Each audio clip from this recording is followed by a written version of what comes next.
धनंजय धनंजय धनंजय।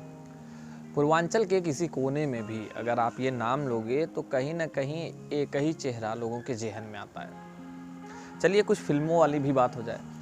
फिल्मों में आपने देखा होगा कभी कभी हीरो को शुरू से अंत तक विलेन के तौर पे रखा जाता है। वो मारपीट करता है, वो हत्याएं करता है, वो चोरी करवा देता है, वो कुछ भी कुछ भी करता है। लास्ट में एक कंक्लूज़न आता है कि ये गरीबों का मसीहा है और लोग उसको तारीफ से, अच्छे से, प्यार से उसको हीरो के तौर पर एक्सेप्ट करते हैं। लेकिन जब ये चीज़ रियल ज़िंदगी में होती है तो वहाँ कुछ माजरे ही बदल जाते हैं। नमस्कार, मैं हूँ राणा सिंह और लेकर चलता हूँ शहर की, पूर्वांचल की ऐसी खबर को बताने के लिए जो आज चर्चे का विषय बनाई हुई है।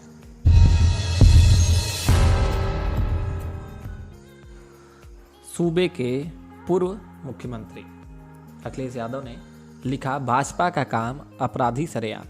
बाबा जी अपने करीबी नालबद्ध माफियाओं के टॉप 10 की सूची बनाकर एक टीम बना लें और एक IPL की तरह एक MBL मतलब माफिया भाजपा लीग शुरू कर दें। शहर के पुलिस कप्तान तो उनके लिए पिच बिछाए बैठे ही हैं और टीम कप्तान वो खुद ही है। हो गए पूरे 11। अब आपको बता दें कि ये मामला कहाँ से तूल पकड़ा। तस्वीर आप नीचे देख रहे होंगे कि धनंजय सिंह का हाथ में बैट लिए किसी पिच पर क्रिकेट खेलते हुए दिखाई जा रही है। धनंजय इस शहर के कुछ भी नहीं है। कुछ भी का मतलब पद में। इस समय पूर्व सांसद छोड़ इनके नाम के आगे कुछ भी नहीं लगाया जा सकता। ये वही धनंजय हैं जिनके घर के बाहर रोज सुबह न जाने क्यों हजारों लोग तांता लगाए रहते हैं। ये वही धनंजय हैं जो बिना सत्ता में रहे लोगों के मसीहा बनकर बैठे रहते हैं। आखिर क्यों धनंजय? शहर में 9 विधायक तो और भी हैं। शहर में 2 सांसद भी हैं। वो तो पूर्व भी नहीं हैं। तो वर्तमान विधायक और सांसदों से ऊपर आखिर तुम क्यों हो? सालों से लोगों की मदद करने वाले धनंजय सिंह के बारे में जानने के लिए और गहन अध्ययन किया गया तो ये सामने आया कि धनंजय सिर्फ उसी विधानसभा के लोगों की मदद नहीं करते जिस विधानसभा से उनको चुनाव लड़ना होता है। धनंजय पूरे जनपद ही नहीं, अलग अलग शहरों के या यूं कहें कि पूर्वांचल के लोगों की मदद करते हुए कहीं न कहीं नजर आ जाते हैं। धनंजय इस समय 25,000 के इनामी हैं और कथित तौर पे उन्हें प्रशासन ढूंढ रही है। बच्चे, बूढ़े, हर कोई। अपराधी अपराध से ही हो ये भी नहीं कह सकते। प्रवृत्तियां भी बहुत कुछ मायने रखती हैं। या अपराधी प्रवृत्ति का कोई इंसान हो और उसकी अच्छाइयाँ भी कहीं ना कहीं मायने रखती हैं।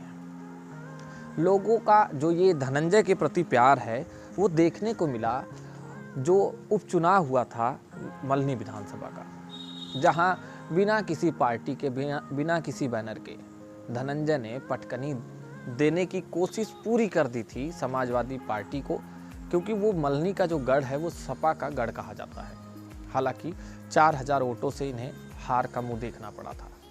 लेकिन सोचने वाली बात है कि जहां वर्तमान सरकार की जो पार्टी है यानी भारतीय जनता पार्टी का प्रत्याशी अपना पाला भी नहीं डाक पाया था जिससे कि उसे उसके जमानत को बचाया जा सके, यानी एक जो वोटिंग क्राइटेरिया होता है वो भी क्रॉस नहीं कर पाए थे, जमानत जब्त हो गई थी। वहाँ बिना बैनर के धनंजय ललकारते हुए आगे तक गया और 4,000 वोटों से सिर्फ उसने मल्हनी विधानसभा के उपचुनाव को हारा है। तो ये चीज़ देखने को मिली थी कि आखिर अपराधी प्रवृत्ति का अगर ये शख्स है, लोगों की ज़िंदगी में सिर्फ इसने अपराध किए हैं, तो आज धनंजय को इतना वर्चस्व कैसे दिया जाता है। दूसरी चीज़, डिमांड छोटी हो या बड़ी हो, लोग उसके यहाँ पहुँचकर और हर बात उससे शेयर करते हैं। धनंजय जिस गांव में पहुँचते हैं वहाँ ऐसे लगता है कि जैसे सरकार ही आ गई हो। आप कुछ तस्वीर भी लगातार स्क्रीन पे देख ही रहे होंगे जो वहाँ इनके वर्चस्व को दिखाया जा रहा है। धनंजय को लेकर माफिया का टैग जो लगा हुआ है, इसके पीछे की भी कहानी ये है कि शुरुआती दौर छात्र जिंदगी से लेकर धनंजय का राजनीतिक जो जीवन शुरू हुआ, इस बीच काफ़ी ज़्यादा अपराध से इनका लेना देना रहा। इधर लंबे अरसे से उनके ऊपर 2 मामलों का एक तरीके से कह सकते हैं कि प्रत्यारोपण लगा है, आरोप लगा है। वो मामला था एक नमामि गंगे प्रोजेक्ट का, और दूसरा मामला है जो मऊ ब्लॉक प्रमुख के हत्या का, दिन दहाड़े लखनऊ में हुई हत्या में इनका भी नाम आया था सामने, जिसमें ये 25,000 के इनामी हैं इस वक्त। लेकिन एक बात सोचने की कि यदि धनंजय इन अपराधों में लिप्त हैं तो सरकार इनको पकड़ने में सुस्त क्यों है, और अगर ये लिप्त नहीं है, नाम इनका है, नाम इनका इस मामले में लाया गया है या किसी भी प्रकार से, तो फिर ये 25,000 के इनामी क्यों हैं। कहते हैं तस्वीरें आंखों में धूल झोंकती हैं, लेकिन इतना भी नहीं। कुछ तस्वीरें जो सच भी बयां करती हैं, क्योंकि उसमें छलकते आंसू, उसमें दिखते इमोशंस कहीं ना कहीं बहुत कुछ चीज़ों को दर्शा देता है। लोगों से अथाह प्रेम और लोगों का अथाह प्रेम पाने वाले धनंजय आज एक ऐसी शख्सियत बनते जा रहे हैं जो कहीं ना कहीं लगातार लोगों का सिर्फ और सिर्फ मदद किया है। अपराध में हमेशा से इनका नाम जुड़ा था। लंबे अरसे तक ये आपराधिक प्रवृत्ति के ही जाने जाते थे। लोग इनसे मिलने में भी सकुचाते थे, लेकिन अचानक धनंजय इन सब चीज़ों से दूर होते नजर आए। लंबे अरसे से धनंजय पे कोई मुकदमा न था, लेकिन बीते कुछ वर्षों में इनके ऊपर 2 आपराधिक मुकदमे लगे। एक नमामि गंगे प्रोजेक्ट मैनेजर को धमकी देने का, तो वहीं दूसरी तरफ मऊ ब्लॉक प्रमुख अजीत सिंह हत्याकांड का, जिसके बाद भी लोगों ने ये कहीं ना कहीं यकीन किया कि धनंजय गलत ना थे। यही हमारी जिंदगी के असली पालनहार हैं। सामने 2022 का फिर से चुनाव आ रहा है। इसमें समाजवादी पार्टी के मुखिया की एक खलबलाहट दिख रही है।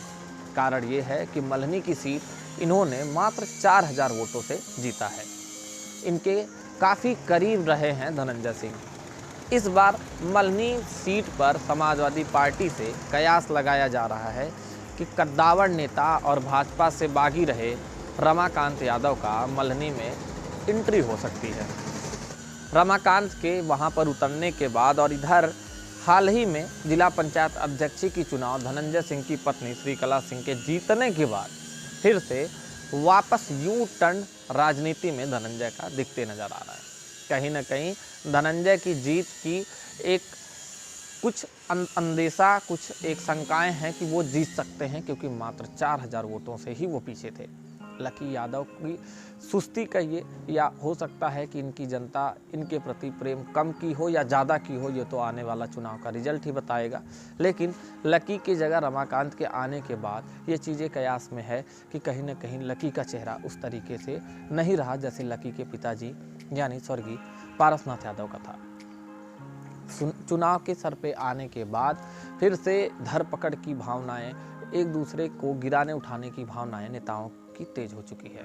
कहीं कोई किसी पर प्रत्यारोपण कर रहा है तो कोई किसी और पर आरोप लगा रहा है। आने वाला चुनाव काफ़ी मज़ेदार होने वाला है। लेकिन अंतिम बात ये कि धनंजय को लेकर जो चर्चाएं हैं, जो मसले हैं, इस पर सरकार को भी सोचना चाहिए कि अगर ये अपराधी हैं तो बाहर क्यों। राणा सिंह फिर मिलेंगे किसी और मामले में। धन्यवाद।